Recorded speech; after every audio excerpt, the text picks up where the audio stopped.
Assalamualaikum warahmatullahi wabarakatuh. Video presentasi ini untuk memenuhi tugas mata kuliah Supervisi Pendidikan Islam, dosen pengampu Ibu Dr. Lu'lu' Nur Mufidah MPDI.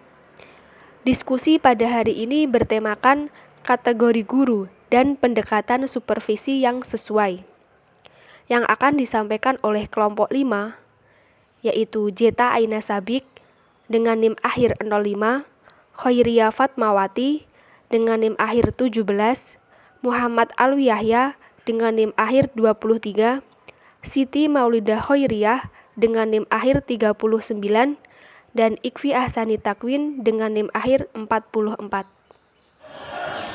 Assalamualaikum warahmatullahi wabarakatuh. Perkenalkan, nama saya Ikfi Ahsani Takwin dengan NIM 12207193044, nomor absen 40. Di sini saya akan menjelaskan mengenai apa yang dimaksud dengan guru. Apa itu guru? Guru disebut pendidik dan pengajar. Tetapi kita ketahui tidak semua pendidik itu adalah guru. Sebab guru adalah suatu jabatan profesional yang pada hakikatnya memerlukan persyaratan keterampilan teknis dan sikap kepribadian tertentu yang semuanya itu didapat melalui proses belajar mengajar dan juga latihan. Rostiah mengatakan, seorang pendidik profesional adalah seorang yang memiliki pengetahuan, keterampilan, dan sikap profesional yang mampu dan setia mengembangkan profesinya, menjadi anggota organisasi profesional pendidikan, memegang teguh kode etik profesinya, dan juga ikut serta dalam mengkomunikasikan usaha pengembangan profesi kerja, bekerja sama dengan profesi yang lain. Pekerjaan guru dapat dipandang suatu profesi yang secara keseluruhan harus memiliki kepribadian yang baik dan juga mental yang tangguh. Mengapa? Karena agar dapat menjadi contoh bagi siswa maupun peserta didiknya beserta masyarakat sekitarnya. Kemudian menurut tokoh ahli Zakiyah Derajat mengemukakan tentang kepribadian guru sebagai berikut. Setiap guru hendaknya mempunyai kepribadian yang akan dicontoh dan diteladani oleh anak didiknya, baik secara sengaja maupun tidak sengaja. Jadi dapat disimpulkan bahwa pengertian guru adalah orang yang bertanggung jawab terhadap pendidikan anak didiknya, baik secara klasikal maupun individual. Tugas dan tanggung jawab seorang guru. Tugas dan tanggung jawab utama seorang guru atau pengajar adalah mengelola pengajaran secara lebih efektif, dinamis, efisien, dan juga positif, yang mana ditandai dengan adanya kesadaran dan keterlibatan aktif antara dua subjek pengajaran, yaitu guru dan peserta didik. Jadi jelaslah betapa pentingnya tugas guru dan juga beratnya tugas menjadi seorang guru, serta tanggung jawabnya, terutama dalam pengembangan potensi peserta didiknya. Pekerjaan guru adalah suatu jenis pekerjaan yang tidak bisa dilihat hasilnya. Seorang guru akan merasa bangga, puas, dan juga merasa berhasil dalam tugasnya mendidik dan juga mengajar apabila di antara muridnya atau peserta didiknya itu menjadi seorang yang sukses, seorang yang berhasil, seorang pelopor atau berguna bagi bangsanya. Menurut pendapat Nana Sujana, beliau mengungkapkan guru adalah ujung tombak pendidikan, sebab guru secara langsung berupaya mempengaruhi dan mengembangkan kemampuan siswa menjadi manusia yang cerdas, terampil, dan bermoral yang tinggi. Sebagaimana ujung tombak guru dituntut memiliki kemampuan dasar yang diperlukan sebagai pendidik dan juga pengajar. Selanjutnya, kaitannya guru dalam meningkatkan prestasi belajar. Guru dituntut memiliki kemampuan-kemampuan yang diantaranya sebagai berikut. Yang pertama, guru mengembangkan kepribadiannya. Yang kedua, menguasai landasan pendidikan. Yang ketiga, menguasai bahan pengajaran. Yang keempat, mampu menyusun program yang sesuai dan juga dengan baik. Yang kelima, melaksanakan program pengajaran. Yang keenam, menilai hasil proses belajar mengajar yang telah dilaksanakan. Kemudian yang ketujuh, mampu menyelenggarakan program bimbingan secara efektif dan juga efisien. Jadi kemampuan guru tersebut sangat diperlukan dalam rangka menjalankan peranannya untuk memberi pendidikan dan pengajaran yang baik kepada peserta didiknya agar dapat berhasil sesuai dengan tujuan dan juga yang telah diharapkan. Selanjutnya, peranan guru dalam usaha meningkatkan prestasi belajar tersebut dalam pelaksanaannya tidak lepas dari peranannya sebagai tenaga pengajar yang mampu memberikan materi kepada siswa dengan sebaik-baiknya, sehingga siswa mampu belajar secara efektif dan juga efisien. Baik, sebelumnya perkenalkan, nama saya Muhammad Alwi Yahya, absen 22 dengan NIM 12207193023. Baik, di sini saya akan menjelaskan mengenai konsep supervisi pendidikan. Yang pertama yaitu mengenai pengertian supervisi pendidikan. Nah, apa sih yang dimaksud dengan supervisi pendidikan itu? Nah, jadi supervisi pendidikan merupakan seluruh usaha yang dilakukan oleh supervisor dalam bentuk pemberian bantuan, baik itu berupa saran, masukan, kritikan, pujian, bimbingan, motivasi, nasihat, ataupun pengarahan yang bertujuan untuk meningkatkan kemampuan guru dalam proses belajar mengajar. Nah, yang pada akhirnya juga dapat meningkatkan hasil belajar siswa. Kemudian yaitu ada juga pengertian supervisi pendidikan menurut para ahli. Nah, yang pertama yaitu menurut Mukhtar dan Iskandar.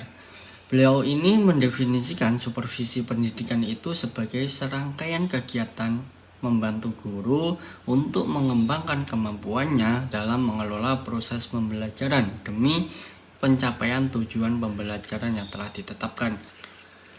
Nah, yang kedua yaitu menurut Bafadal. Beliau mendefinisikan bahwasanya supervisi pendidikan merupakan proses pemberian layanan profesional kepada guru untuk meningkatkan kemampuannya dalam melakukan tugas-tugas pengelolaan proses pembelajaran yang efektif dan juga efisien. Nah, yang ketiga yaitu menurut Purwanto. Beliau mendefinisikan bahwasannya supervisi pendidikan itu merupakan serangkaian kegiatan untuk membantu guru dalam mengembangkan kemampuannya mengelola proses pembelajaran demi pencapaian tujuan pembelajaran. Nah, yang keempat yaitu menurut Kimball Wiles.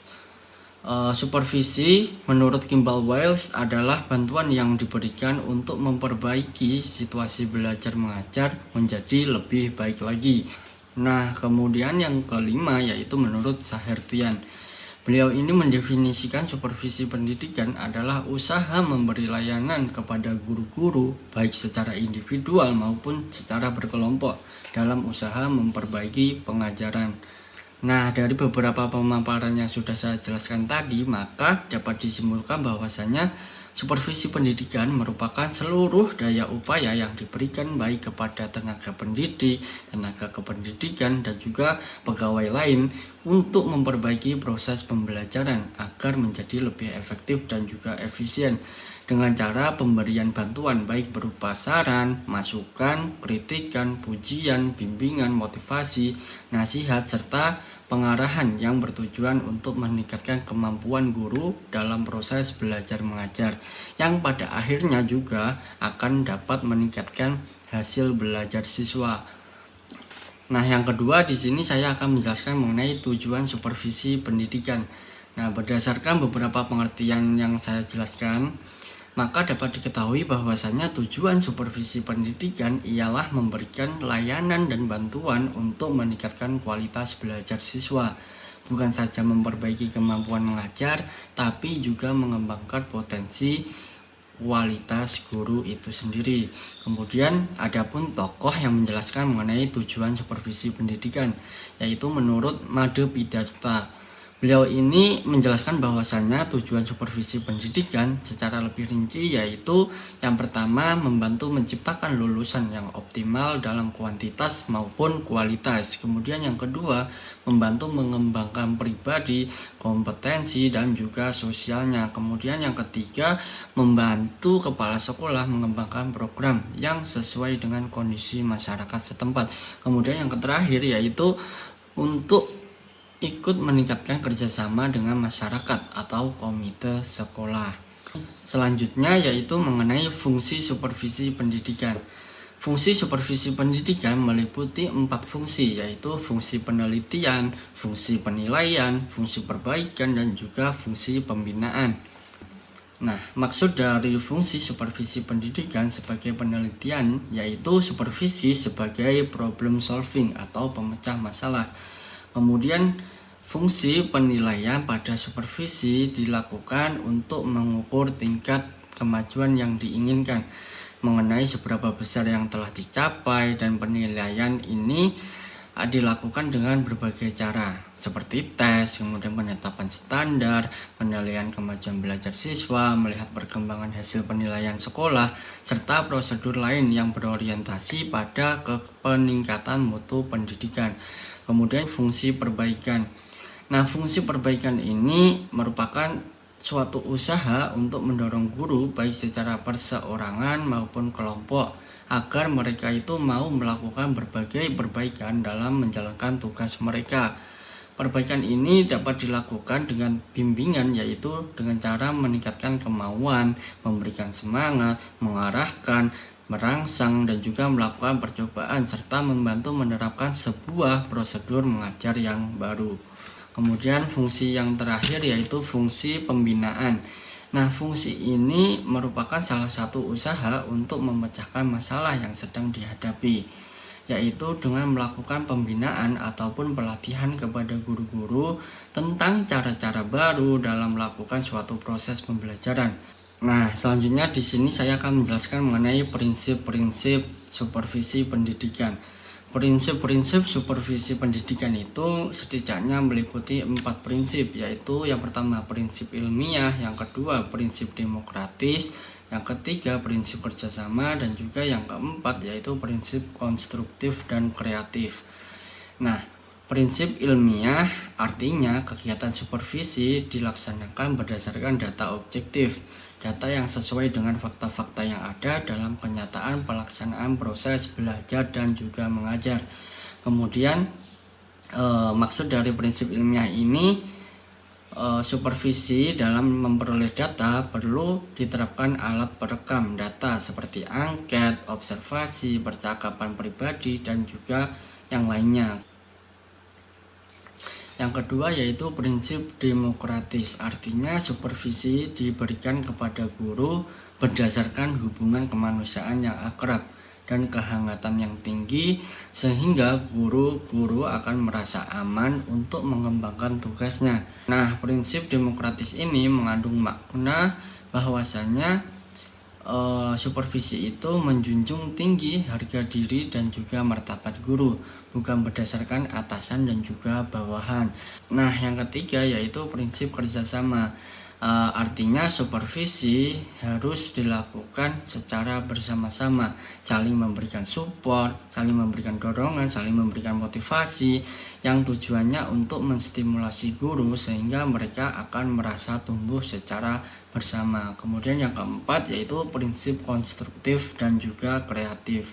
Artinya supervisi itu harus mampu memberikan dorongan untuk bekerja, harus mampu memberikan semangat kepada seluruh elemen untuk bekerja, sehingga tujuannya yaitu agar tercipta suasana kerja yang aman, nyaman, menyenangkan, dan juga kondusif. Nah, mungkin itu saja dari saya. Untuk materi selanjutnya akan dijelaskan oleh pemateri yang lain. Terima kasih. Perkenalkan, saya Khairia Fatmawati, nomor absen 16 dengan NIM 12207193017. Di sini saya akan melanjutkan pembahasan materi dari Mas Yahya. Nah, materi yang akan saya bahas adalah mengenai kategori-kategori guru. Di sini ada 4 macam kategori guru. Yang pertama adalah guru yang profesional atau professional teacher, memiliki tingkat abstrak yang tinggi maupun tingkat tanggung jawab dan komitmen yang tinggi. Kemudian mempunyai kemampuan untuk mengembangkan dirinya terus-menerus, baik siswa maupun teman sejawat, bersama-sama diajak untuk menunaikan tugas dan kewajibannya. Kemudian menentukan berbagai alternatif, membuat program yang rasional, dan mengembangkan serta melaksanakan rencana kegiatan yang tepat. Ia adalah seorang pemikir dan sekaligus pelaksana. He is a thinker and doer. Nah, dalam Permendiknas mengenai standar kualifikasi akademik serta kompetensi guru, di mana peraturan tersebut menyebutkan bahwa guru profesional harus memiliki 4 kompetensi, yaitu kompetensi pedagogik, kemudian kompetensi kepribadian, kompetensi profesional, dan yang keempat adalah kompetensi sosial. Kategori guru yang kedua yaitu guru yang suka kritik atau analytic observer teacher. Nah, memiliki tingkat tanggung jawab dan komitmen rendah, tetapi tingkat berpikir abstrak yang tinggi. Mempunyai kemampuan berbicara yang tinggi, bisa mengajukan ide atau rencana-rencana besar secara gamblang dan memikirkan langkah-langkah pelaksanaannya demi tercapainya program tersebut. Tetapi jika diberi tugas tidak mau menerima. Guru seperti ini disebut pengamat yang analitik atau analytical observer. Nah, sebab ide-idenya itu tidak terwujud. Ia tahu apa yang harus ia kerjakan, tetapi tidak bersedia untuk mengorbankan baik itu waktu, kemudian tenaga, dan perhatian khusus untuk melaksanakannya. Kemudian yang ketiga adalah guru yang terlalu sibuk atau unfocused worker teacher, di mana memiliki tingkat tanggung jawab dan komitmen yang tinggi tetapi tingkat abstraksinya rendah. Ia sangat energik, antusias, penuh kemauan, dan juga berkeinginan untuk menjadi guru yang lebih baik dan membuat situasi kelas lebih menarik. Biasanya kalau pulang dari sekolah membawa tugas-tugas sekolah untuk dikerjakan di rumah. Namun sayangnya tujuan-tujuan yang baik tersebut terhalang oleh kurangnya kemampuan guru untuk menyelesaikan persoalan dan jarang sekali melaksanakan segala sesuatu yang realistis. Guru semacam ini digolongkan sebagai pekerja yang tidak memiliki tujuan yang pasti. Kemudian yang terakhir atau yang keempat adalah guru yang tidak bermutu atau drop out teacher. Mempunyai tingkat abstraksi dan tingkat komitmen serta tanggung jawab yang rendah. Ia termasuk guru yang kurang bermutu. Ia hanya melakukan tugas rutin tanpa tanggung jawab dan perhatiannya hanya sekedar untuk memperhatikan pekerjaannya saja. Kemudian ia memiliki sedikit sekali inovasi untuk meningkatkan kompetensinya. Ia tidak tertarik untuk memikirkan perubahan apa yang perlu dibuat dan hanya puas dengan melakukan tugas rutin yang dilakukan dari hari ke hari. Selanjutnya, menurut William Arthur Wurtz, yaitu salah satu pakar dan praktisi dunia pendidikan terkemuka dengan quotes yang sangat terkenal, yaitu the mediocre teacher tells, the good teacher explains, the superior teacher demonstrates, and the great teacher inspires. Di mana saya akan membahas satu persatu, yaitu yang pertama mediocre teacher tells, di mana beberapa ciri yang paling menonjol dari guru mediocre adalah monoton. Mata lebih banyak melihat buku dan membacanya, selalu duduk atau berdiri di depan ruang kelas. Pendapat yang mereka keluarkan itu bersifat absolut dan masih banyak lagi. Kemudian yang kedua adalah good teacher explains. Good teacher merupakan kategori di mana guru satu langkah lebih baik dibanding guru mediocre, di mana guru pada tahap ini selain mampu berceramah berdasarkan buku, mereka juga bisa menjelaskan materi dengan analisa yang baik dari latar belakang ilmu yang dimilikinya. Selain itu, guru mengajarnya juga masih bersifat teacher center. Nah, teacher center di sini adalah kondisi di mana kesan diskriminasi terhadap pendapat siswa terjadi di dalam ruang kelas. Yang ketiga adalah superior teacher demonstrates. Kebalikan dari good teacher yang teacher centered, superior teacher adalah telah membuat suasana kelas menjadi lebih interaktif dan kreatif. Kemudian guru yang superior itu melakukan cara atau mendemonstrasikan dengan dasar materi pembelajaran kepada siswa. Guru pada jenis ini sudah jauh lebih baik dibanding dua jenis yang sebelumnya. Yang terakhir adalah great teacher atau inspires. Great teacher yang mampu menentukan dan menemukan arah dan juga masa depan peserta didik yang dampaknya otomatis guru itu akan menjadi teladan siswa dan dikenang sepanjang masa. Untuk itu, kehadiran great teacher sangatlah penting untuk melahirkan siswa yang berkarakter mulia. Baik, saya akan menjelaskan terkait pendekatan-pendekatan dalam supervisi. Nah, dalam supervisi itu ada 4 pendekatan. Yang pertama, pendekatan humanistik. Yang kedua, ada pendekatan kompetensi. Yang ketiga, ada pendekatan klinis. Yang keempat, ada pendekatan profesional. Nah, yang pertama saya akan menjelaskan terkait pendekatan humanistik. Pendekatan humanistik itu timbul dari keyakinan bahwa guru tidak dapat diperlakukan sebagai alat semata-mata untuk meningkatkan kualitas belajar mengajar. Dalam proses pembinaan, guru akan mengalami perkembangan secara terus-menerus. Nah, tugas supervisor di sini yaitu membimbing sehingga semakin lama guru akan semakin dapat berdiri dan berkembang dengan usaha yang dilakukan oleh guru tersebut. Kemudian yang kedua yaitu pendekatan kompetensi. Pendekatan ini mempunyai makna bahwa guru harus mempunyai kompetensi tertentu untuk melaksanakan tugasnya. Pendekatan kompetensi didasarkan atas asumsi bahwa tujuan supervisi adalah membentuk kompetensi minimal yang harus dikuasai oleh guru. Guru yang tidak mampu atau yang tidak mempunyai kompetensi itu dianggap kurang produktif. Maka dari itu, tugas supervisor di sini yaitu menciptakan lingkungan yang terstruktur hingga secara bertahap guru akan menguasai kompetensi yang dimilikinya. Kemudian yang ketiga ada pendekatan klinis. Asumsi dasar dari pendekatan klinis yaitu bahwa proses belajar guru untuk berkembang dalam jabatannya itu tidak dipisahkan dari proses belajar yang dilakukan oleh guru itu sendiri. Belajar yang bersifat individual. Oleh karena itu, proses sosialisasi yang dilakukan harus dilakukan secara tatap muka dan juga secara individual.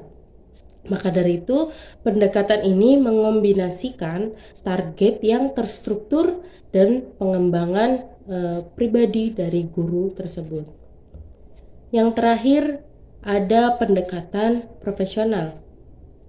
Asumsi dasar dari pendekatan profesional yaitu bahwa karena tujuan utama guru adalah mengajar, maka sasaran supervisi juga harus menyangkut tugas mengajar itu sendiri dan bukan tugas guru sebagai administrasi. Berdasarkan asumsi tersebut, pembinaan profesional dilakukan untuk meningkatkan kualitas pembelajaran. Maka dari itu, pembinaannya dilandasi hubungan yang serasi atau harmonis antara guru dan juga antara guru dengan supervisor, sehingga guru akan merasa nyaman dan lama-kelamaan akan mengalami peningkatan dalam pembelajarannya.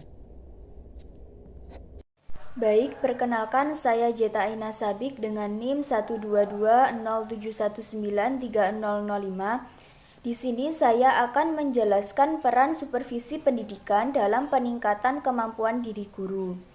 Salah satu piranti atau alat untuk meningkatkan kemampuan diri yaitu supervisi pendidikan. Supervisi bukanlah ajang mengadili, melainkan aktivitas membantu guru untuk keluar dari kesulitan yang dihadapi dan sekaligus mendorong untuk menumbuh kembangkan kemampuan dalam pekerjaannya.